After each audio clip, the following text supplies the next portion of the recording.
Todos somos parte de una gran conciencia. Estamos colmando la sed de autoconocimiento del cosmos.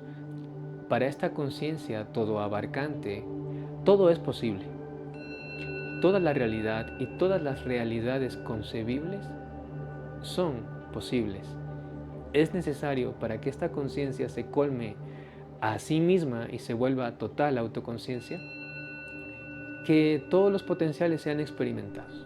Cuando yo me involucro en una situación de agresión o de violencia, estoy intentando que esa parte de mi psique y esa parte de la realidad que está relacionada con la violencia o la agresión vuelva a formar una unidad con mi autoconciencia.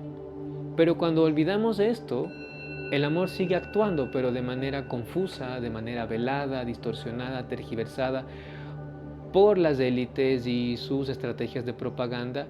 Entonces podemos entender que hay un trabajo de conciencia que se está llevando a cabo.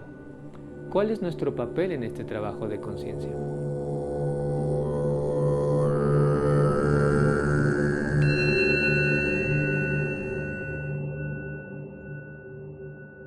El camino medio. El camino medio se refiere a una propuesta filosófica dentro del budismo, formulada por el gran maestro y filósofo Nagarjuna, que fundó la escuela Madhyamaka. No es una propuesta de mediocridad o de no implicación o de una especie de centrismo o de tercera vía extraña en la que, bueno, no me voy a comprometer ni con lo uno ni con lo otro, sino a adoptar un punto de vista indiferente o apático, sino más bien les estoy proponiendo desde la mirada budista, que no es exclusivamente budista, pero está formulada más explícitamente desde ahí, les estoy proponiendo una mirada integradora. Cuando entendemos que en todo tipo de experiencia hay dos polos, hay un polo activo y un polo receptivo, pero la experiencia es una sola, la violencia es una sola, siendo experimentada de distintas formas por los distintos implicados en la situación. Pero nosotros que estamos en una situación apartada, externa a la experiencia como tal, podemos situarnos más fácilmente en el camino medio. No significa que los israelíes y los palestinos no puedan estar aquí. Muchos de ellos sí lo están. De hecho, yo he visto muchos testimonios de sobrevivientes palestinos, pues que ellos en su cotidiano adoptan esto, adoptan la no identificación con contenido A o contenido B y viven en una conciencia plena, atención plena del momento presente. Cuando podemos conservar nuestra conciencia en ese estado de no identificación, podemos ver ambas posiciones, trascenderlas, trascender esta polarización dualista y abarcar esta verdad en la que ambas partes son interdependientes. No podría existir ningún tipo de violencia si no existieran ambos. Y cuando hacemos esto, cuando logramos atravesar esta polarización y ganamos otra vez nuestra libertad y nuestra autonomía emocional, podemos hacer lo siguiente. Imaginemos que somos vasijas, ¿sí? Somos como un cuenco, un contenedor, en el cual es vertida una emoción, ¿sí? Emoción A, por ejemplo, y crea aquí un líquido, que es el líquido de la emoción A.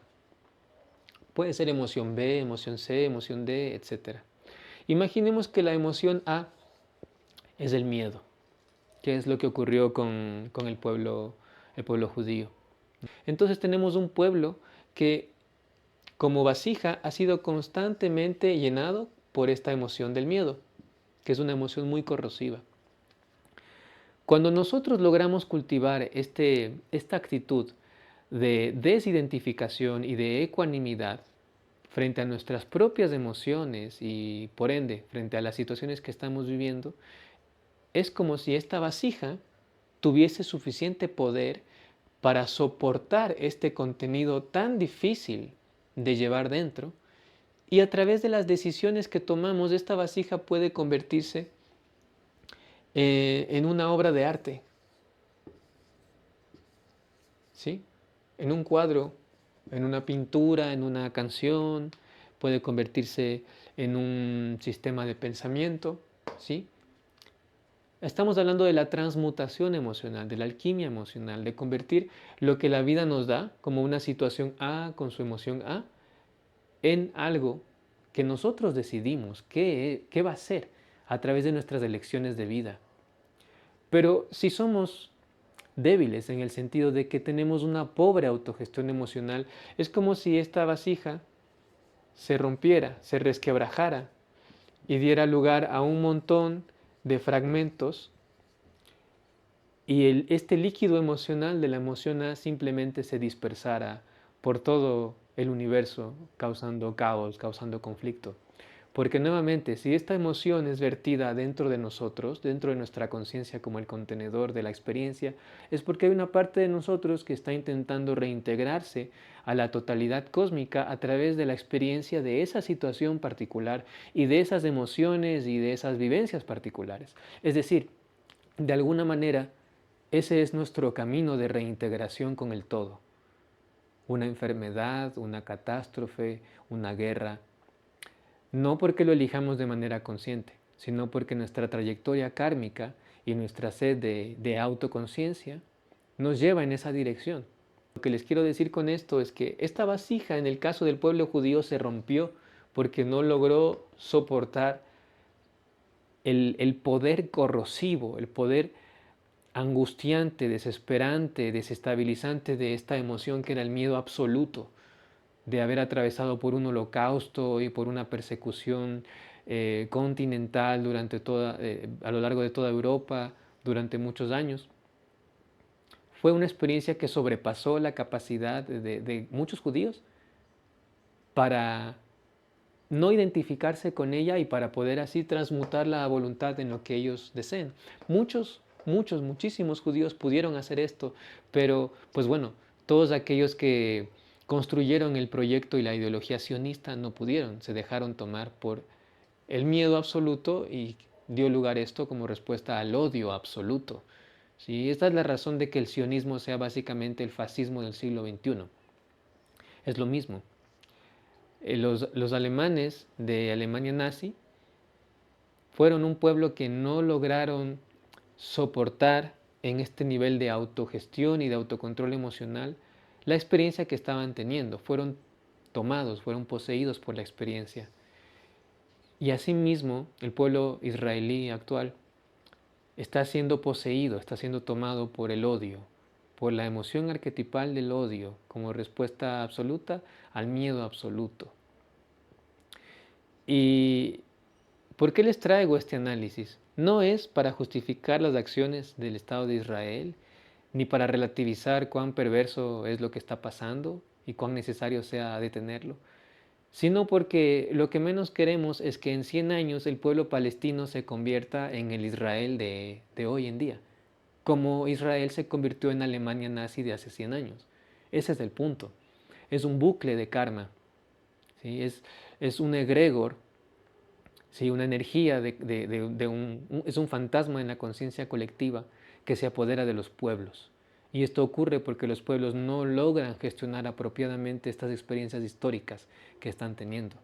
Y entonces, para que el odio no consuma al pueblo palestino y no lo convierta en un nuevo pueblo sionista, pues con otra forma, ¿no? Un nuevo pueblo yihadista o etcétera, y especialmente a nosotros, que ahora de manera planetaria estamos del lado del fascismo, estamos del lado de la ultraderecha, del neoconservadurismo, estamos siendo tomados por este espíritu de la época. En 100 años no queremos que nuestros nietos sean tomados por lo mismo pero al revés, ¿sí? Por el fascismo o el sionismo de 100 años en el futuro, ¿sí? El fascismo islámico. No queremos que eso ocurra y para eso tenemos que hacernos cargo de nuestras emociones ahora. La manera es ser esta vasija suficientemente fuerte para no romperse como se rompió el pueblo de Israel y en este caso sí poder transformar, transmutar toda esta experiencia en un producto que nosotros podamos decidir cuál es y cómo va a relacionarse con nosotros y con los demás. Para detener el genocidio que está ocurriendo en el territorio ocupado de Palestina, no basta con saber que está ocurriendo un genocidio. Ni siquiera basta con saber por qué está ocurriendo un genocidio y qué es lo que corresponde en un nivel moral. Nosotros podemos decir, queremos que el Estado colonialista de Israel salga del territorio de Palestina. Podemos simplemente decirlo, pero para poder llevarlo a cabo, tenemos que ser capaces de conservar nuestra propia humanidad, porque si nos dejamos tomar por el odio y perdemos nuestra propia humanidad en el proceso de defender la humanidad del pueblo palestino, los nuevos sionistas vamos a ser nosotros. Así como los sionistas actuales son los nuevos fascistas. Y en ese caso no habremos hecho nada más que cambiarle de lengua, cambiarle de rostro, cambiar de color y de bandera al odio. Hay que convertirnos en maestros, en domadores del odio, para ser capaces de amar no solamente al pueblo palestino, sino también a su agresor, a su violentador, al pueblo de Israel. Y aún así ser capaces de ponerle un alto a la barbarie, de ponerle un alto al genocidio y de saber cuál es la manera correcta de hacerlo sin perder la humanidad como planeta, como civilización. De lo contrario, solamente vamos a vernos en una espiral descendente hacia la barbarie, pero ya en un nivel planetario.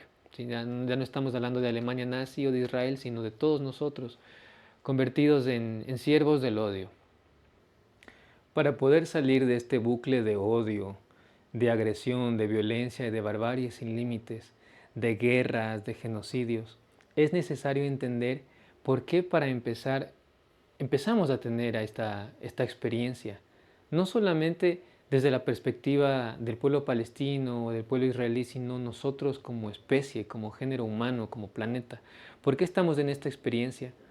¿Y qué necesitamos de entender para terminar este trabajo de conciencia y finalmente poder parar? Personalmente creo que quizá una pauta para poder llevar nuestra atención en una dirección productiva puede ser entender que esto no se va a resolver a través del odio. El odio no se puede resolver con más odio, es necesario resolverlo a través del amor. Y con amor, nuevamente les digo, no me refiero a ser condescendientes o a suavizar o enmascarar o relativizar el carácter barbárico de lo que está ocurriendo. Lo que yo les propongo es que encontremos todos de manera colectiva la manera de parar esto sin sembrar nuevas causas kármicas, sin sembrar nuevas condiciones para que esto se siga reproduciendo, para que continúe. No queremos más masacres, no queremos más genocidios, queremos que esto pare de una vez y para siempre. Y para esto tenemos que encontrar la respuesta y actuarla a través del amor. Estamos viendo en televisión y en internet y en medios masivos como las grandes instituciones que soportan el ordenamiento jurídico internacional y nacional de grandes potencias mundiales se están revelando en toda su franca y grosera hipocresía. ¿Sí? Entidades internacionales que se supone deben evitar los genocidios, las masacres, los crímenes de lesa humanidad, están revelándose como insuficientes o inclusive cómplices. Y si estas instituciones no evolucionan, no se transforman para representar estos verdaderos esfuerzos de amor y de autopreservación planetaria en comunidad a través de la diplomacia, si el Estado de Israel no cesa esta masacre, pues nosotros como género humano vamos a cesar el funcionamiento de las instituciones globales que permiten esta hegemonía de este proyecto sionista. Y esto es un llamado a que lo hagamos, no a través del odio, de la confrontación, no a través del exterminio del exterminador, sino a través de la integración de todos los puntos de vista desde el amor, entendiendo que si este mundo no está diseñado para el amor, para la integración, para la comprensión entre los diferentes, nosotros tenemos que encontrar la solución precisamente así, entendiéndonos más allá de la diferencia, conectándonos, haciendo puentes y creando nuestra propia cultura y nuestra propia institucionalidad del amor, inclusive en la desobediencia de las instituciones y del ordenamiento jurídico cómplice con el genocidio y con la masacre. Amigos, espero esta reflexión haya sido provechosa para ustedes. Básicamente es un llamado a hacer lo que tenemos que hacer, lo que todos sentimos en nuestro corazón que tenemos que hacer, pero hacerlo de la manera correcta, por las razones correctas y desde la comprensión correcta, para no ser presas de aquello que queremos derrotar, para no convertirnos en los monstruos que queremos combatir.